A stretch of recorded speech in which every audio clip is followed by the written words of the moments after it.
তুই কৌশিকী এই পরিবারের অবলম্বন হবি মা, বাঁচাবি আমাদের।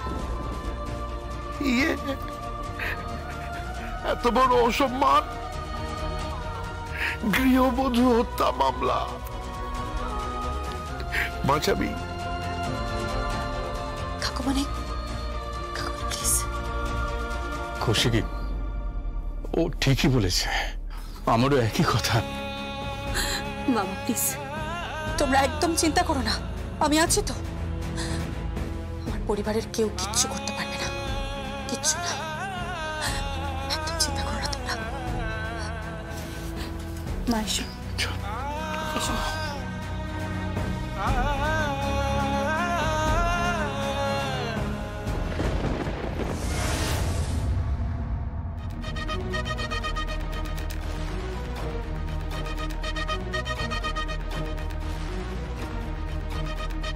কৌশিকী, আমি কোর্টেই আছি, সার্কাস দেখতে এসেছি।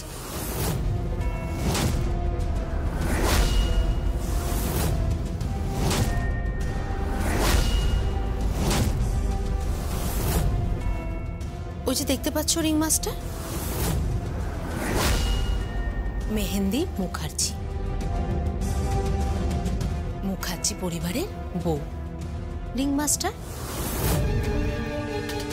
ও সার্কাস দেখাবে আর আমি নিখরচায় সার্কাস দেখব।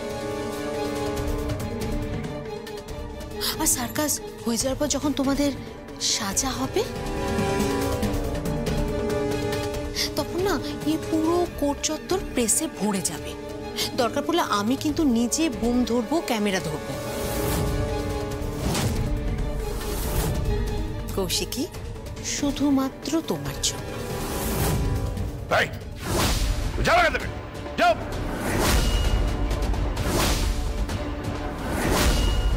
কাকুমণি প্লিজ, মাথা গরম করো না, ঠান্ডা হও। রিং মাস্টার, সার্কাসের রিং মাস্টার ওখানে বসে আছে আর জোকার আমার সামনে দাঁড়িয়ে রয়েছে। কৌশিকী, একদম গলা উঁচু করে কথা বলো না, গলাটা আস্তে করে কথা বলো। এটা আদালত, কোর্ট চত্বর, সম্মানটা দিয়ে কথা বলতে শেখো। আর তুমি যেটা ভাবছো দিব্যা, সেটা কোনোদিন হবে না। হাতে চাবুক থাকলেই তো আর রিং মাস্টার হওয়া যায় না। রিং মাস্টার হতে গেলে খেলতে জানতে হয়। আর তুমি যার কথা বলছো তার তো এখনো দুধের দাঁতই পড়েনি, ও আবার কি খেলবে? জজ সাহেব উঠছেন।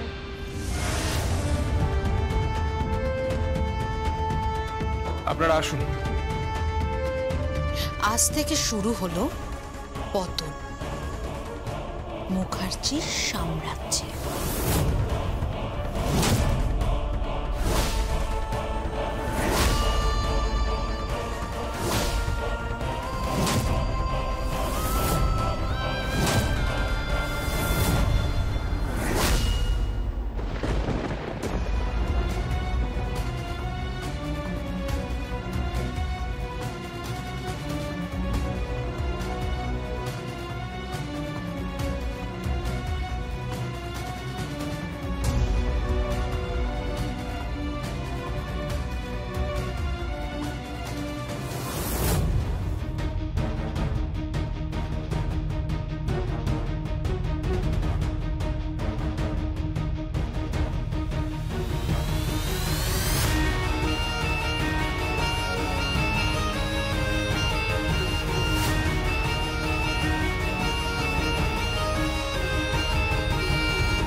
ম্যাডাম, আপনার মেডিসিনের টাইম হয়ে গেছে।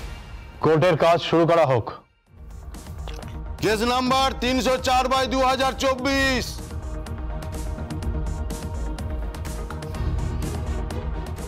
ইওর অনার, জগদ্ধাত্রী মুখার্জি হত্যা মামলা, সেকশন নাম্বার BNS 80।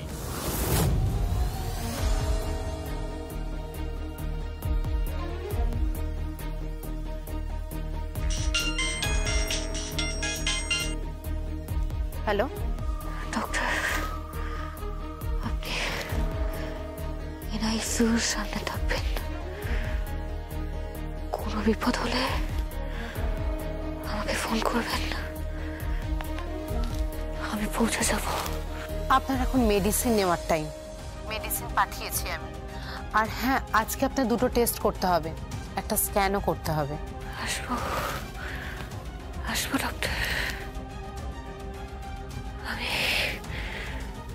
মরে গেছি, তাই নিয়ে তো কেস চলছে।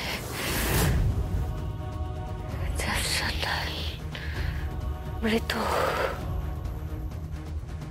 সমাজের চোখে, আইনের চোখে, আমার স্বামীর চোখে তার মৃত্যু নিয়ে অনেক লড়াই চলছে। এখানে দিব্যা সেন্টার বসে আছে মুনাফা লোটার জন্য। মেহেন্দি মুখার্জি বসে আছে ব্যবসা করার জন্য। আর আমার বর্দি জীবনে প্রথমবার কাঠগড়ায় উঠবেন। ইওর অনার, আমি প্রথমেই কৌশিকী মুখার্জিকে কাঠগড়ায় আসতে বলছি, যার নোটিশ আমি অলরেডি সার্ভ করেছি মহামান্য আদালতের কাছে। Permission granted. কৌশিকী মুখার্জি হাজির।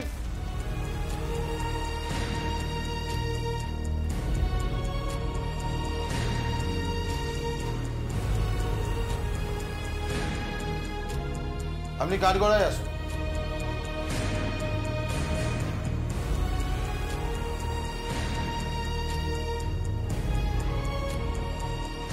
কলতলা কালচার যে ঠিক কি সেটার একটা ছোট্ট এক্সাম্পল দিলাম। Enjoy your day.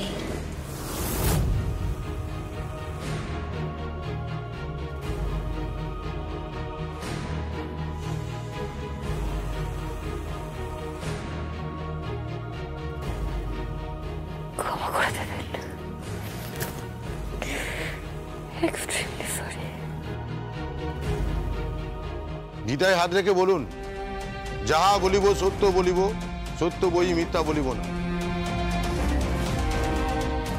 যাহা বলিব সত্য বলিব, সত্য বই মিথ্যা বলিব না।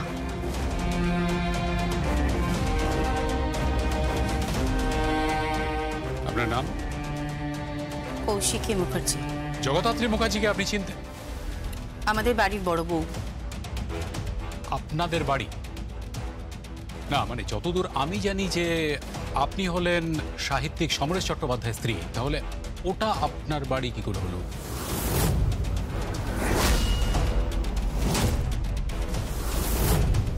আচ্ছা, মানে আপনি কি আপনার স্বামীর সাথে সেপারেশন আছেন, নাকি আপনার ডিভোর্স হয়ে গেছে, নাকি স্বামীর সঙ্গে মতানৈক্যের জন্যই আপনি বাপের বাড়িতে থাকছেন? অবজেকশন ইওর অনার, এই প্রশ্নের সঙ্গে কেসের কোনো সম্পর্ক নেই। উনি আননেসেসারি আমার ক্লায়েন্টকে হ্যারাস করছেন। ইওর অনার, প্রয়োজন আছে, এই প্রশ্নের প্রয়োজন আছে, কারণ এই কেসের এই পরিবারের প্রত্যেকটি মানুষের মানসিকতা, তাদের মোটিভ যদি আমরা সঠিকভাবে না বুঝতে পারি, তাহলে কিন্তু এই কেসের সত্যতা প্রমাণ করা খুব ডিফিকাল্ট হয়ে যাবে। তাই আমি চাইছি। Objection sustained. আপনি অন্য প্রশ্ন করুন। Okay, thank you your honour. Kaushiki Devi, আপনি জগদ্ধাত্রী মুখার্জিকে চিনতেন? সম্পর্কে আপনি জগদ্ধাত্রী মুখার্জির ননদ হন, আপনি মুখার্জি বাড়িতেই থাকেন। ধরে নেওয়া যাক, হয় আপনার ডিভোর্স হয়েছে, হয় আপনি স্বামীর সাথে সেপারেশনে আছেন, কিংবা স্বামীর সাথে মতের মিল হয়নি। আচ্ছা, আপনার স্বামীর সঙ্গে অন্য কারোর সম্পর্ক ছিল, সেই জন্যে কি? অবজেকশন ইওর অনার, আমি আপনাকে কিছু বলতে চাই। আপনি বলতে পারেন। Thank you your honour. উনি কিন্তু এই প্রশ্নগুলো করে আমার সম্মান হানি করার চেষ্টা করছেন। আমি আইন যেটুকু বুঝি তাতে এই কেসের সাথে এই প্রশ্নগুলোর জাস্ট কোনো সম্পর্ক নেই। এটা নিছকই একটা স্ক্যান্ডেল তৈরি করার প্রবণতা। একটা মিথ্যে কেসকে সাজিয়ে গুছিয়ে তার পেছনে একটা স্ক্যান্ডেল তৈরি করে সেটা সুন্দর করে মুখরোচক করে এখানে প্রেজেন্ট করছে।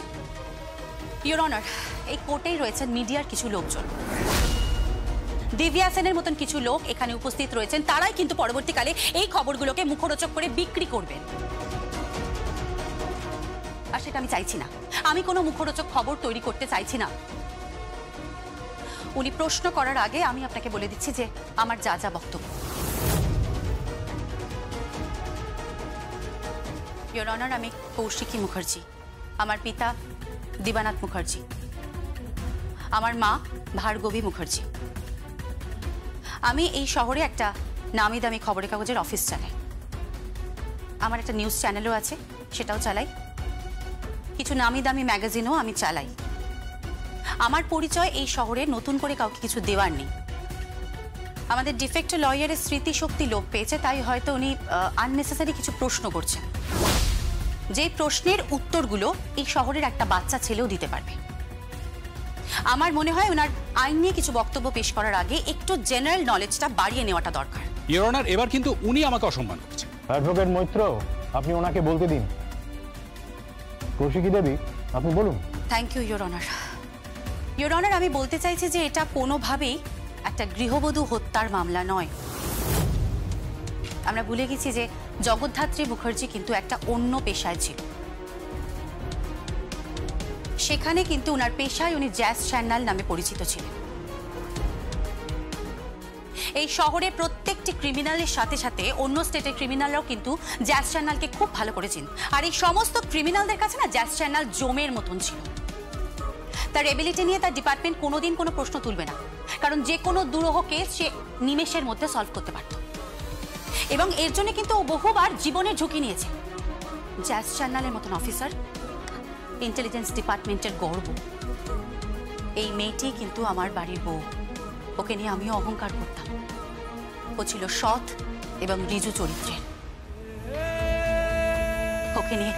ওকে নিয়ে আমরা অহংকার করতাম।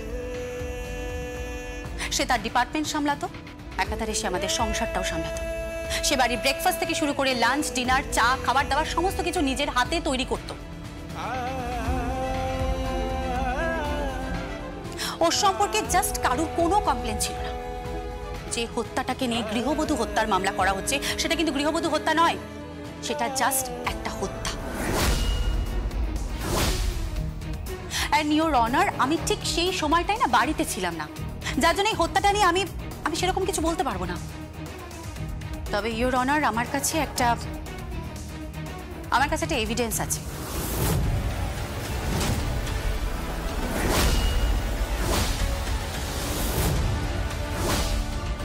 একটা সিসিটিভি ফুটেজ আছে। সেটা আমি দেখালে আমার মনে হয় মহামান্য আদালতের অনেক কাজে লাগবে।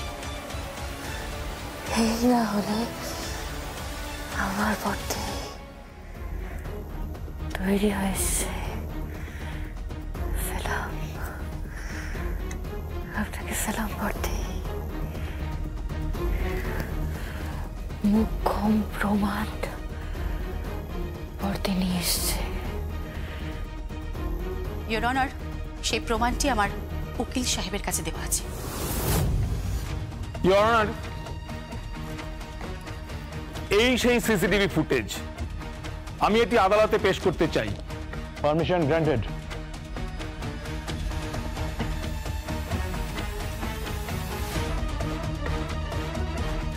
হুজুর, ইওর অনার, আমি মহামান্য আদালতের কাছে অ্যাপিল করব এই ফুটেজটি ফরেনসিক টেস্টের জন্য পাঠানো হোক, যাতে নাকি এর সত্যতা যাচাই করা যায়। অনুমতি দেওয়া হলো। Thank you your honour.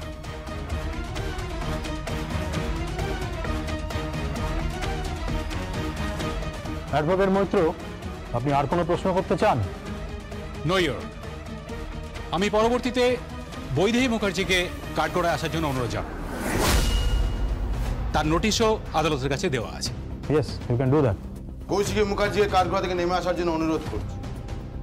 আর বৈদেহী মুখার্জি হাজির।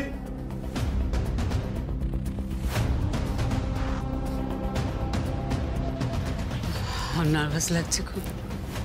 নার্ভাস কেন? তোমার তো নার্ভাস লাগার কথা নয়, কারণ তুমি তো খুব ভালো করে জানতে যে তোমাকে এখানে আসতে হবে। তোমার বৌমা মেহেন্দি মুখার্জি, সে যদি কলতলা কালচারের হয়ে থাকে তাহলে তুমি কোন কালচার সেটা আমি জানি না।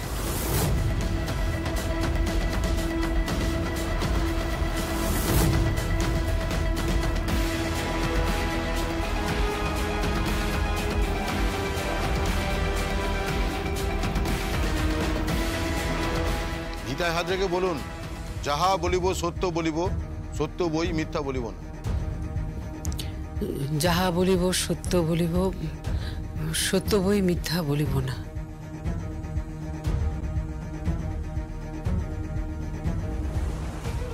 আপনার নাম? বৈদেহী মুখার্জি। স্বামীর নাম? রাজনাথ মুখার্জি। আচ্ছা, আপনি তো এই শহরের একটি প্রভাব প্রতিপত্তিশালী পরিবারের গৃহবধূ। আপনি ওই কোম্পানির শেয়ার হোল্ডারদের মধ্যেও একজন। স্বয়ম্ভু মুখার্জির সঙ্গে আপনার কি সম্পর্ক?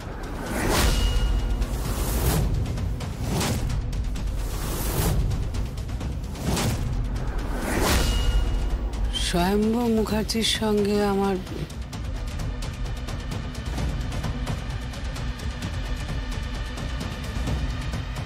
থামলেন কেন? বলুন।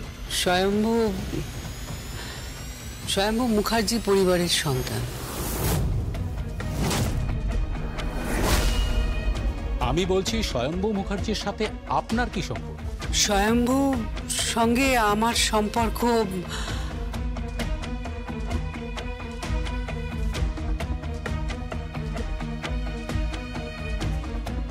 ইওর অনার, এই সহজ প্রশ্নটার উত্তর উনি এই জন্যই দিতে পারছেন না। তার কারণ হলো স্বয়ম্ভু মুখার্জি উর্মিলা মুখার্জির সন্তান। উর্মিলা মুখার্জি হলেন রাজনাথ মুখার্জির প্রথমা স্ত্রী। তিনি পেশায় গায়িকা ছিলেন। তার সাথে রাজনাথ মুখার্জির প্রেম ভালোবাসা হয়, পরে তাদের বিয়ে হয় এবং তাদেরই সন্তান হলো আদালতে উপস্থিত ওই স্বয়ম্ভু মুখার্জি।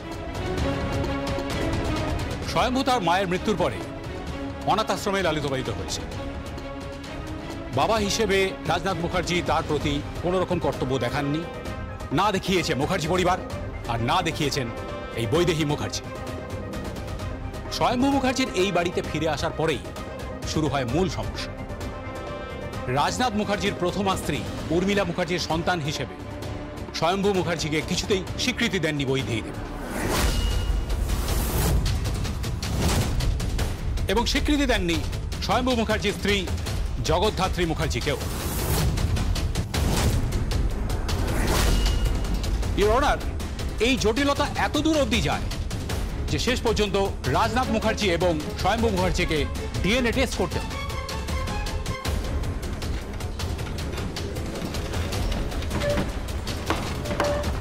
Silence, silence. কোর্টের আইন শৃঙ্খলা বজায় রাখুন। অবজেকশন ইওর অনার, উনি আননেসেসারি মূল বিষয় থেকে সরে এসে কেসের অভিযোগ অন্যদিকে ঘোরানোর চেষ্টা করছেন। Objection overruled. আপনি প্রশ্ন করুন। Thank you your Mrs Mukherjee. Jagaddhatri Mukherjee যবে থেকে গৃহবধূ হয়ে এই বাড়িতে ঢোকেন, আর স্বয়ম্ভু মুখার্জি তার অধিকার নিয়ে এই বাড়িতে প্রবেশ করেন, ঠিক তারপর থেকেই শুরু হয় শাশুড়ি বৌমার দ্বন্দ্ব। কি তাই তো?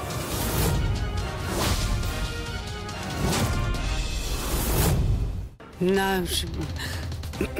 সেরকম কিছু হয়নি, মানে কোনো দ্বন্দ্ব হয়নি। আপনি মিথ্যে কথা বলছেন। দ্বন্দ্ব হয়েছিল, মতানৈক্য হয়েছিল, এবং আমার কাছে সেই প্রমাণ আছে। আপনার সাথে জগদ্ধাত্রী মুখার্জির ওহি নকুলের সম্পর্ক ছিল। আপনি জগদ্ধাত্রী মুখার্জিকে অনেক অত্যাচার করেছেন। আপনি তাকে বাড়ির বউ হিসেবে স্বীকৃতি দিতে চাননি। আপনাদের মতন এই প্রভাব প্রতিপত্তিশালী শিক্ষিত পরিবারে যদি বাড়ির বউ এভাবে অত্যাচারিত হয়, তাহলে বাকি পরিবার আপনাদের থেকে কি শিখবে? আপনারা পথপ্রদর্শক, আপনাদের নিউজ চ্যানেল চলে, আপনাদের দৈনিক সংবাদপত্রের বিক্রি বাজারে সব থেকে বেশি। আপনাদের প্রভাব প্রতিপত্তি এই সমাজে দৃষ্টান্ত, আর সেই পরিবারে লুকিয়ে আছে এরকম একটা কুৎসিত ঘটনা। ইওর অনার, প্রদীপের নিচেই থাকে অন্ধকার, আর সেই অন্ধকারের কারণেই মৃত্যু হয় জগদ্ধাত্রী মুখার্জি। রাদার তাকে খুন করা হয়।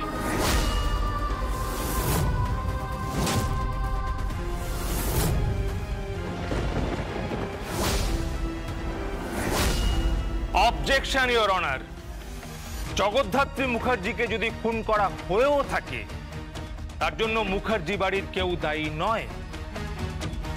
এটা একটা চক্রান্ত, গ্রেট কনস্পিরেসি। জগদ্ধাত্রী মুখার্জি যে পেশার সঙ্গে যুক্ত ছিলেন সে ব্যাপারে সবাই আমরা ওয়াকিবহাল। তিনি একজন ইন্টেলিজেন্স অফিসার ছিলেন। পেশাগত কারণে ওনার অনেক শত্রু থাকতেই পারে, সেটাই স্বাভাবিক, আর সেটাই হত্যার মূল কারণ। Objection your honour. Objection overruled. আপনি প্রশ্ন করুন। Thank you your. হত্যার কারণ ওই বাড়িতেই লুকিয়ে আছে, হত্যার বীজ লুকিয়ে আছে ওই বাড়িতে। অধিকারের লড়াই, সম্পত্তির লড়াই, পাওয়ারের লড়াই, আর সেই লড়াইয়ের জন্যই একটা তাজা প্রাণ বলি হয়ে গেল।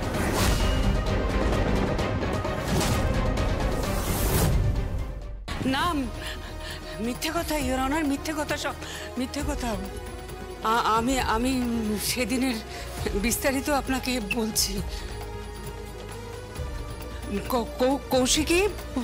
কৌশিকী মুখার্জি এই সমস্ত ফুটেজ পেন ড্রাইভে পেশ করেছে, আপনি দেখে নিন ইওর অনার।